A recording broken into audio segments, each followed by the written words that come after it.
Alain Delon est un célèbre acteur et producteur de cinéma français. Malgré une carrière glorieuse, Alain Delon a suscité la controverse à plusieurs reprises en raison d'informations scandaleuses sur sa vie privée. Récemment, après sa triste disparition, même son fils a admis ce que nous soupçonnions tous. Enfance. Alain Fabien Maurice Marcel Delon est né à Achaux, une commune des Hauts-de-Seine, en France, le 8 novembre 1935. Il est le fils de Fabien Delon, 1904-1977, directeur des Regina, un petit cinéma de quartier, et d'Edith Arnold, 1911-1995, jeune employé de pharmacie. La famille Delon est originaire de Saint-Vincent-l'Espinasse, dans le Tarn et la Garonne. Son arrière-grand-père paternel, Fabien Delon, 1829-1909, a été décoré de la Légion d'honneur en 1892, et sa grand-mère, Marie-Antoinette Evangelista, a épousé Jean-Marcel Delon, collectionneur chez Prunelli of Fumorbo. On prétend que la famille Evangelista est apparentée aux Bonaparte. Les parents d'Alain se séparent en 1939 alors qu'il n'a que 4 ans, et son père disparaît de sa vie pendant une longue période. Malgré un lien affectif fort, sa mère confie Alain à une famille d'accueil dont le père est gardien à la prison de Fresnes. À cette époque, Alain assiste à l'exécution du collaborationniste Pierre Laval, un événement qui le marque profondément et suscite en lui un mélange de choc et de fascination. À l'âge de 8 ans, Alain est envoyé dans un pensionnat de religieuses à Issy-les-Moulineaux, Parse, qu'il ne peut plus rester dans sa famille adoptive et ne peut pas retourner chez sa mère. Il y rencontre Gérard Salomé, qui deviendra l'un de ses plus proches amis et passera son adolescence avec lui. Alain change plusieurs fois d'école à cause de son caractère rebelle, qu'il attribue au traumatisme de la séparation de ses parents, et obtient de mauvaises notes à l'école. Il abandonne l'école à l'âge de 14 ans. Sa mère, qui s'est remariée avec Paul Bologne, un maître charcutier, l'oriente vers le métier de charcutier en tant qu'apprenti dans la boucherie de son beau-père. Alain s'adapte rapidement au travail et devient rapidement l'un des employés les plus productifs de l'entreprise. À l'âge de 14 ans, il participait à un court-métrage intitulé Les Rapt, tourné par le père de son ami. À 17 ans, Alain Delon abandonne l'idée de devenir maître charcutier et prend la place de son beau-père en s'engageant dans la marine française en tant que matelot. Il est envoyé en Indochine, en Asie du Sud-Est, en 1953 comme membre du corps expéditionnaire militaire français pendant la guerre d'Indochine. Mais en raison de son indiscipline, il est exclu de la marine au bout de 3 ans et emprisonné pendant 11 mois. De retour en France en 1956, Delon perd beaucoup d'argent et exerce divers métiers, comme portier ou serveur dans les quartiers difficiles de Montmartre. Finalement, comme il le reconnaît lui-même, il décide de vivre une vie de bohème à Montmartre. Une rencontre avec Brigitte Auber, une jeune actrice, le pousse à quitter ce monde et l'amène à rencontrer Jean-Claude Brialy, un acteur qui l'invite au Festival de Cannes. Sa beauté candide mais glaciale ne passe pas inaperçue. Il s'installe ensuite à Rome, où il vit avec Giampaolo Barbieri, un photographe de renommée internationale. Début de carrière. On lui propose un contrat qui peut le mener à Hollywood s'il apprend l'anglais. Bien qu'il commence un cours d'anglais en France, le voyage est annulé lorsqu'il est persuadé de travailler pour le réalisateur et scénariste français Yves Allégret. En 1957, Allégret joue pour la première fois avec Alain Delon dans le film Godot. La même année, l'acteur fait partie de la distribution de Fati Bella et Tassi, où il donne la réplique pour la première fois à Jean-Paul Belmondo. En 1958, il joue son premier rôle principal dans L'Amant pur, film dans lequel il rencontre l'actrice autrichienne Romy Schneider. Tous deux entament une longue romance malgré une méfiance réciproque initiale. Le couple en or du cinéma français est jeune, charmant et prospère, et est suivi avec intérêt par le public, tant au cinéma que dans les journaux. Le film avec Schneider est mal accueilli par la critique. Mais Delon joue ensuite dans 2 films de Michel Boiron. Les femmes sont faibles et Le désir de vivre sont tous 2 sortis en 1989. Dans ces 2 films, elle joue le rôle d'une jeune femme au cœur battant. Mais c'est avec René Clément que Delon connaît son premier véritable succès au cinéma, en interprétant Crime en un coup, un roman de Patricia Highsmith. Ce film, qui a connu un énorme succès au box-office, a fait de Delon une célébrité internationale. Lors d'une interview télévisée, l'acteur a déclaré qu'il s'était battu pour obtenir le rôle principal parce que le réalisateur avait d'abord pensé à lui pour un autre rôle. La rencontre de Delon avec Luchino Visconti marque un tournant dans sa carrière internationale. Dans le chef-d'œuvre de Visconti, Rocco et ses frères, 1960, Delon joue un personnage pur et tolérant, très différent de ses rôles ultérieurs. Le film est un grand succès, remportant le Lion d'argent à Venise, et Visconti reprend Delon sous son aile, devenant l'un de ses principaux mentors. Visconti convainc Delon et Romy Schneider de jouer dans un opéra à Paris, ce qui constitue leur début sur scène. In Italy, Delon continue d'apparaître dans d'autres œuvres de grande valeur artistique, comme L'Éclisse, 1961, de Michelangelo Antonioni, dans lequel il joue avec Monica Vitti, reprenant le rôle de la coqueluche qu'il avait déjà joué en France avec Clément. Le film remporte le prix du jury au Festival de Cannes. Clément fait de nouveau appel à Delon pour jouer dans la comédie Chez Gioia Vivre en 1961, qui raconte les aventures de deux jeunes gens avant la marche sur Rome. En 1962, Delon apparaît dans un épisode de la comédie de Julien Duvivier intitulé Les Tentations quotidiennes. L'année suivante, dans le Chat du Pardo de Luchino Visconti, il devient mondialement célèbre en jouant le rôle du prince Tancrède. Falconeri aux côtés de célébrités telles que Burt Lancaster et Claudia Cardinal.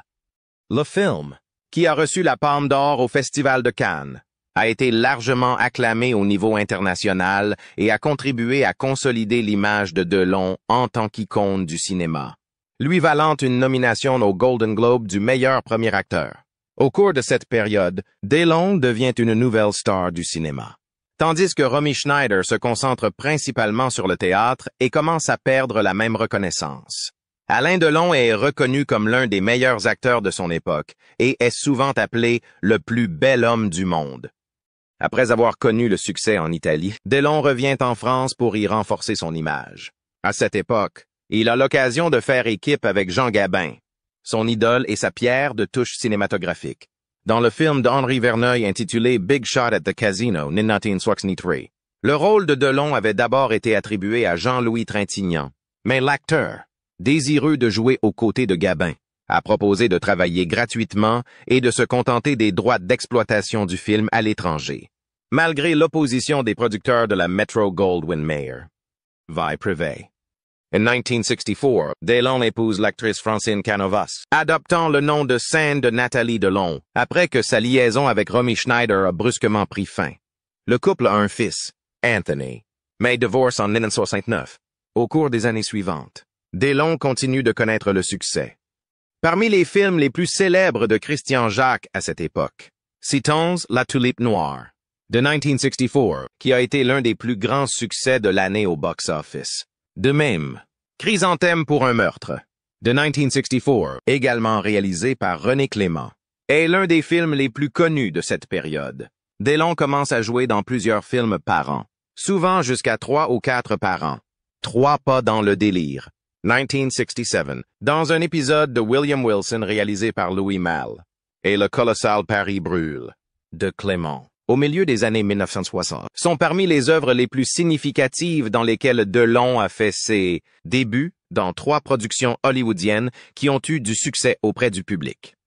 Il s'agit de films comme Le Dernier Meurtre, 1965, de Ralph Nelson, dans lequel il joue avec Dan Margaret et Van Heflin, Ni honneur ni gloire, 1966, de Mark Robson, dans lequel il joue avec Anthony Quinn, et Texas Beyond the River, 1966, de Michael Gordon, dans lequel il joue avec Dean Martin. Ces films renforcent sa notoriété internationale et consolident sa carrière dans le cinéma mondial. Alain Delon devient célèbre en France lorsque le réalisateur Jean-Pierre Melville fait appel à lui pour jouer le rôle du tueur à gages Frank Costello dans Frank Costello's Face d'Angelo en 1967. Son interprétation de ce personnage inspiré des samouraïs est devenue l'une des plus célèbres de sa carrière et a contribué à définir le personnage classique de Delon dans les films suivants. Dans les années 1970, le triomphe de Delon a déclenché une rivalité médiatique en France avec Jean-Paul Belmondo, un autre grand acteur de cinéma. Si Delon est l'un des acteurs les plus rentables dans son pays, avec Louis de Funès et Belmondo. Ses prestations dans les grandes productions hollywoodiennes ne lui ont pas apporté le même succès international. Il a cependant continué à connaître le succès en France et en Italie, restant une figure de proue du cinéma européen. À la fin de sa carrière cinématographique, Delon met un terme à son aventure théâtrale et se lance dans d'autres activités entrepreneuriales. Il achète le restaurant La Camargue à Nice et se lance dans la production cinématographique en participant au financement du film L'Insoumis, réalisé par Alain Cavalière en 1964. L'ambition et la polyvalence de Delon sont démontrées par ses projets, qui cherchent à étendre son influence au-delà de la comédie. Sa figure reste celle d'un artiste aux multiples facettes qui a laissé une empreinte indélébile tant sur le grand écran que dans d'autres domaines du divertissement. Alain Delon, aujourd'hui célèbre et populaire, est devenu l'un des principaux protagonistes du genre polar, fusion du roman noir et du roman policier typique du cinéma français, parallèle au polar à l'italienne. Sa carrière dans ce genre culmine en 1969 avec Le Clan des Siciliens d'Henri Verneuil, où il retrouve Jean Gabin.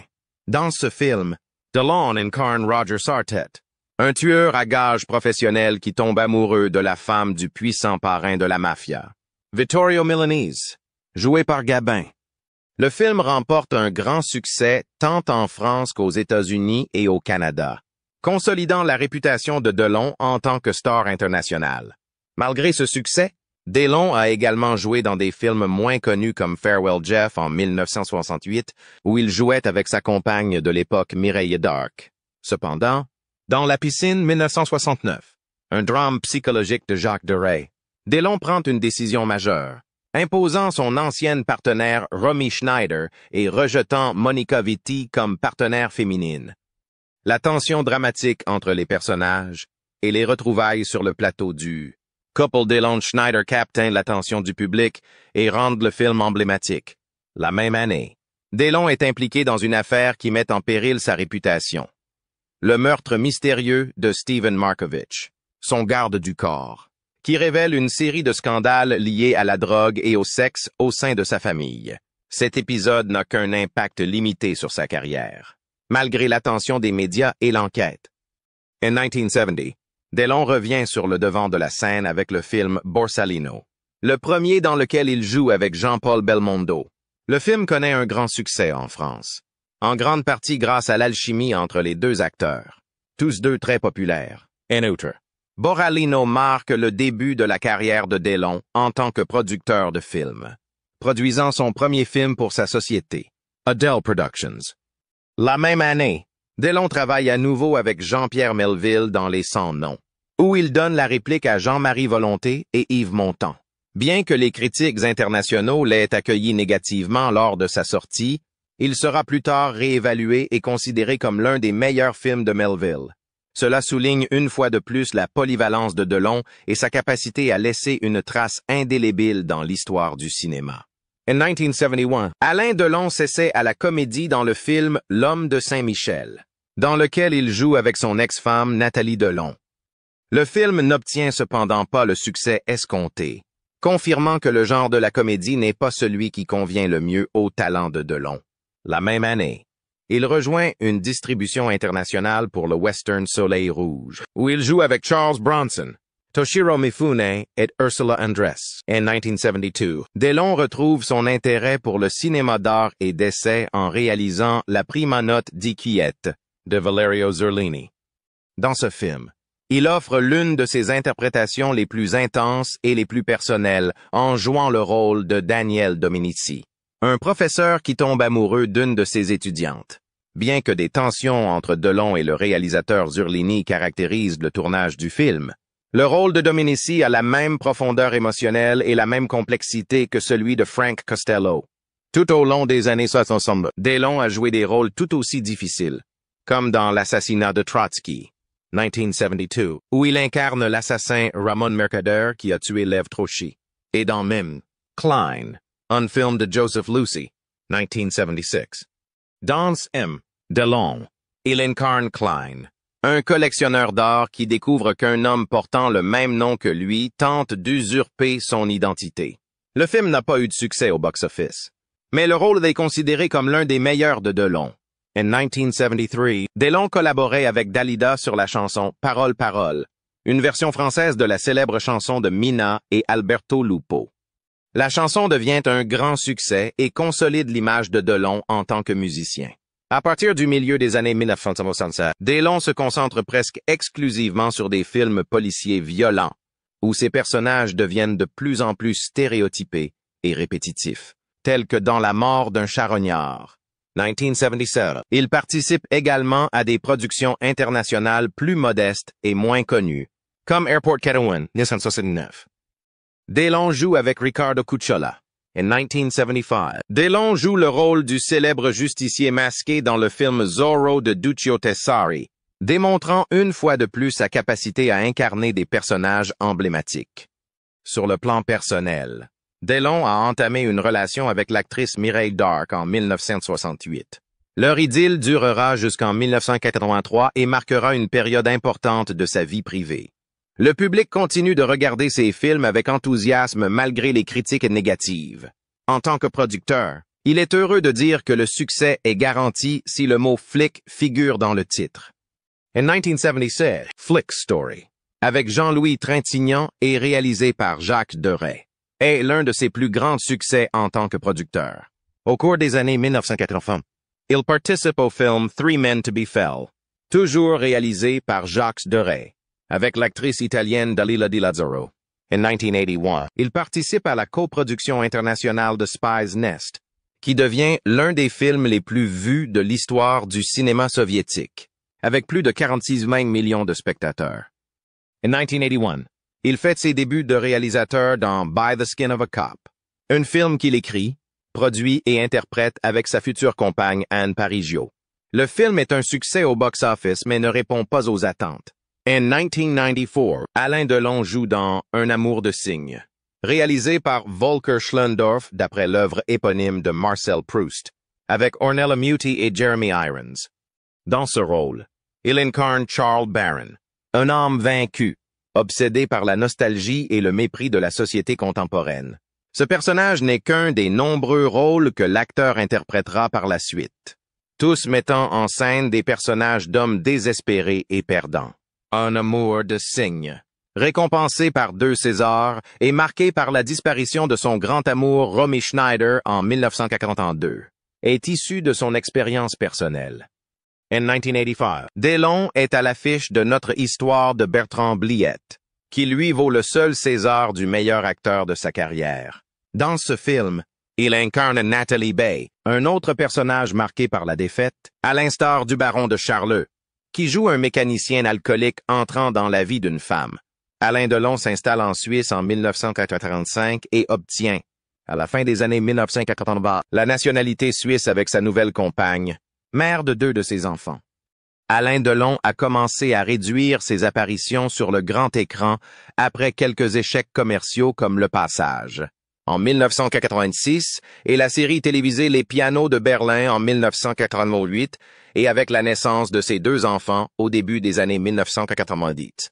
Sa seule exception est son rôle principal dans Le Retour de Casanova, 1992, dans lequel il incarne le célèbre aventurier en exil à Venise. Le film n'a pas remporté de succès au box-office international malgré des critiques positives. Les films de Delon ont connu le succès dans les années 1990. Mais en 1997, il a décidé de se retirer de sa carrière cinématographique. Cependant, il accepte plus tard de revenir au cinéma et à la télévision. Au cours de cette période, il joue notamment dans Nouvelle Vague, 1991 de Jean-Luc Godard, Un sur One Nuit, 1995 d'Agnès Varda et 1 sur 2, 1998 de Patrice Lecomte, où il partage à nouveau l'affiche avec Jean-Paul Belmondo, abandonnant ainsi le genre du polar. Il retrouve Jacques Deray pour L'ours en peluche en 1995. Mais le film ne rencontre pas le même succès que les précédents. Au Festival du film de Berlin en 1995, Delon reçoit l'Ours d'or pour l'ensemble de sa carrière. Au cours de ces années, Delon se concentre sur son activité théâtrale et connaît une plus grande notoriété. Après avoir annoncé sa retraite, au début des années 2000, l'acteur ne participe qu'à un seul film, Actors, réalisé à nouveau par Bertrand Blier, dans lequel il joue un rôle choral avec quelques-unes des plus grandes stars du cinéma français. Après une relation de 15 ans avec Mireille Darc, Delon a eu une brève liaison avec l'actrice Anne Parigio avant d'épouser le mannequin néerlandais Rosalie Van Bremen vers 1948. Il a 2 enfants avec elle, Anouchka, 1990, et Alain Fabienne, 1994. Alain Delon fait ses débuts à la télévision au début des années 2000 après n'avoir joué que dans un téléfilm en 1978. Il connaît un nouveau succès en acceptant la proposition de Jean-Claude Izzo de reprendre le rôle du policier à problème Fabio Montal et de la police marseillaise. Le choix d'Izzo de confier le rôle de Montal, personnage aux idées progressistes, à Delon, connu pour être un sympathisant de droite, suscite une vive controverse dans l'opinion publique. En 2004, Delon participe à une autre mini-série où il incarne Frank Riva, un personnage très similaire à Montal, mais qui rencontre un faible succès auprès du public. En 2005, Delon révèle à la presse qu'il a lutté contre la dépression, une maladie qui l'a poussé au bord du suicide, lors d'une crise sentimentale et d'une séparation avec sa compagne Rosalie. À ce sujet, l'acteur déclare « Je vis devant mes yeux la scène de ce moment. Il n'est pas difficile de le faire. Il est plus difficile de penser à ce qu'il ne faut pas faire pour jouer. C'est un jeu d'enfant de le faire. Il est contraint d'abandonner la pièce d'Éric Ossu, le montagne russe, en raison de sa maladie. La même année, le président Jacques Chirac lui remet la Légion d'honneur en reconnaissance de sa contribution à l'art cinématographique mondial. En 2008, Delon revient au cinéma en jouant Jules César aux Jeux olympiques dans Astérix. Dans le monologue d'ouverture, César parle de son ancienne vie, mais il parle en fait de la carrière de Delon. L'acteur prend congé de la scène avec un laconique et impertinent « Hail me ». Alain Delon annonce dans une interview à l'émission The Best Years de Carlo Conti en 2009 qu'il a surmonté la dépression qui le rongeait. En outre, l'acteur témoigne d'une profonde affection pour les acteurs et réalisateurs italiens avec lesquels il a travaillé, en particulier son ami Renato Salvatore, aujourd'hui décédé. Carrière après la retraite. Delon s'est retiré du cinéma, mais a continué à faire du théâtre. En 2007, il retrouve son ancienne partenaire Mireille Darc sur le plateau de Sur la route de Madison, une adaptation du roman de Robert James Waller, The Bridges of Madison County. En 2014, il participe à la pièce Une journée ordinaire à Cannes avec sa fille Anouchka Delon. Durant cette période, elle a remporté de nombreux prix pour sa carrière, comme un prix au Festival du film d'Acapulco en 2011 et le Lifetime Achievement Award Parmigiani au Festival du film de Locarno en 2012. À propos de sa retraite, Delon a déclaré « Je suis aussi vieux que je suis. J'ai poursuivi ma carrière. Aujourd'hui, je souhaite y mettre un terme. J'ai vu des hommes qui ont regretté de s'être trop battus dans des combats de boxe. Il n'y en aura pas de trop grand pour moi. » Il a reçu la Palme d'Or honorifique au Festival de Cannes le 19 mai 2019. Environ un mois plus tard, il est victime d'un accident vasculaire cérébral, puis d'une hémorragie cérébrale. En 1958, Alain Delon entame une relation avec l'actrice Romy Schneider, connue pour avoir joué dans L'amant pur. Leur relation prend fin en 1964. En 1962, Delon a une liaison avec la chanteuse Nico, mais il ne reconnaît pas qu'elle est la mère de leur fils, Christian Aaron Boulogne. Né la même année, la mère de Delon adopte l'enfant après ses premières années avec Nico. Dans les années 1960, Delon a également eu une relation importante avec Dalida, une chanteuse italo-française. Leur romance intense s'est transformée en une solide amitié et, au début des années 1960, ils ont collaboré à l'enregistrement de la chanson Paroles. Delon a déclaré qu'il aimait beaucoup Dalida. Delon a épousé l'actrice Nathalie Delon le 13 août 1964. Ils ont eu leur deuxième enfant, Anthony Delon, né en 1964, qui deviendra acteur et sera le grand-père du mannequin Alison Le Borges en 1986. En 1968, son mariage avec Nathalie se termine par un divorce. Delon a eu une liaison avec l'actrice Marisa Mel dans les mois qui ont précédé son mariage, mais il l'aurait quittée la veille de son mariage avec Nathalie. De 1968 à 1983, Delon a eu une liaison avec l'actrice Mireille Darc, connue pour avoir joué dans Adieu Jeff. Delon a également flirté avec les actrices Véronique Jeannot, Sylvia Crystal Sidney Rome et Dalila Di Lazzaro dans les dernières années de cette relation. Delon a eu une brève relation avec l'actrice Anne Parillo de 1982 à 1984, puis avec Catherine Pironi après la fin de sa relation avec Dark. Delon a eu une relation avec Rosalie Van Bremen, un mannequin néerlandais, en 1987. Ils ont 2 enfants, Anoushka Delon, née en 1990, et Alain Fabien Delon, né en 1994.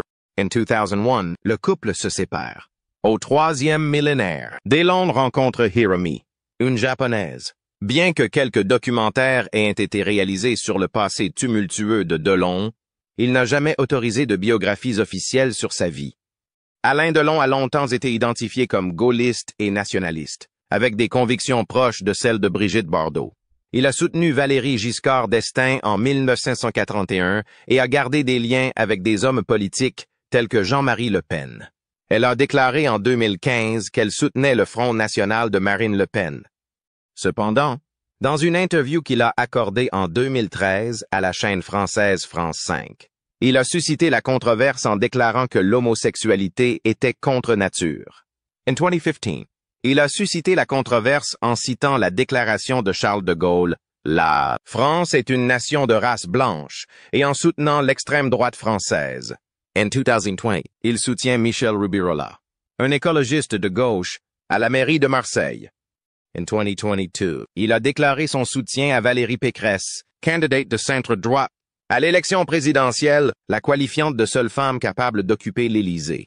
Alain Delon est célèbre en Chine grâce à la distribution de Zorro, l'un des premiers films européens à arriver dans le pays. Seuls Steve McQueen et Sean Connery ont atteint son niveau de célébrité en Chine. Pour la pochette de leur album de 1986, The Queen is Dead, le groupe de musique britannique The Smiths a utilisé une image de la scène finale du film Le Rebelle d'Alger. Dans de nombreux titres musicaux, tels que Un piastre Delon d'Andrea Mingardi et The Song of Alain Delon du groupe Bostel, Delon est loué. De même, dans la chanson Sometimes I Exaggerate de l'album Status in Marrakech, il est cité dans des vers du rappeur Salmo. Dans une interview accordée au Los Angeles Times, Madonna a déclaré que la chanson Beautiful Killer de l'album MDNA était un hommage à Delon et à son charisme. Dans une interview accordée à TV Magazine, Richard Gere a révélé que pour s'inspirer du rôle d'American Gigolo, il a regardé plusieurs fois le film Meurtre en plein soleil, plan soleil sur les conseils du réalisateur Paul Schrader. Delon a déclaré que son amour des animaux, en particulier des chiens, l'aiderait à surmonter la dépression. Sa grande propriété de Douchy contenait les cadavres de nombreux chiens qu'il avait eus. En 2009, Delon a utilisé des images et des scènes du film La Piscina pour la publicité du parfum Eau Sauvage de Christian Dior. Les tristes dernières années de la vie de l'acteur Alain Delon. Alain Delon est décédé le 18 août en France à l'âge de 89 ans. Pendant de nombreuses années avant sa mort, il n'est pas apparu en public. La dernière fois qu'il est apparu, c'était lors du Festival de Cannes 2019. Toujours en 2019, il a été victime d'un accident vasculaire cérébral et depuis lors, son état de santé s'est détérioré. Selon les médias français, il a passé les dernières années de sa vie dans sa propriété de Douchy, dans la région du Val-de-Loire. On sait que le terrain a été acheté par Delon en 1971 et qu'il a coûté des centaines de millions de dollars. Avant sa mort, la légende du cinéma a dû assister à une guerre pour la succession de ses 3 fils. En juillet 2023, ses enfants, dont le fils Anthony, la fille Anoushka et le fils Alain Fabien, ont porté plainte contre l'assistante de l'acteur, Hiromi Rollin, pour harcèlement et menaces. Les 3 enfants de l'acteur Alain estiment que Madame Rollin a tenté d'usurper les biens de leur père, d'une valeur de plus de 270 millions de dollars. Alain a chassé Hiromi Rollin de la maison, mais elle a nié les allégations des enfants de l'acteur. Début 2024. Anthony a signalé à la police que sa sœur Anoushka n'avait pas informé la famille des résultats des tests cognitifs de la star de 89 ans entre 2019 et 2022. Mon père a dû subir 5 tests lorsqu'il s'est rendu à la clinique en Suisse et n'a réussi aucun d'entre eux. Le déclin cognitif a laissé mon père dans un état psychologiquement faible et vulnérable, a déclaré Anthony. L'avocat d'Alain a toutefois réfuté les affirmations du fils de la célèbre star. L'acteur a été très choqué par l'explosion médiatique orchestrée par son fils Anthony. Les disputes entre les fils d'Alain sont devenues le point de mire des médias français. L'avocat d'Alain a déclaré qu'Anthony était jaloux de l'affection que la célèbre star portait à sa fille Anouchka. L'avocat d'Anouchka a déclaré qu'il porterait plainte contre Anthony pour diffamation et harcèlement. Elle pense que ses frères mettent en danger la vie de son père et veut l'emmener en Suisse pour le faire soigner. De son côté, Alain Fabien, le plus jeune fils du chanteur, a pris la défense d'Anthony en portant plainte contre Anouchka pour avoir profité de l'état de santé de son père. En mars dernier, Anouchka a porté plainte contre les deux frères pour violation de leur droit à la vie privée. Anthony et Alain Fabien seront jugés en avril 2025. En avril dernier, un juge français a placé la star Alain Delon sous surveillance renforcée. Cela signifie qu'il n'a pas le droit de gérer ses biens. Ceux-ci doivent être confiés à un administrateur nommé par le juge. Selon les médias français, dans son testament, Alain Delon a légué la moitié de ses biens à sa fille Anouchka, l'autre moitié étant répartie entre ses deux enfants. Le public se souviendra toujours de cet homme talentueux et de ses efforts pour trouver de bonnes choses pour le cinéma.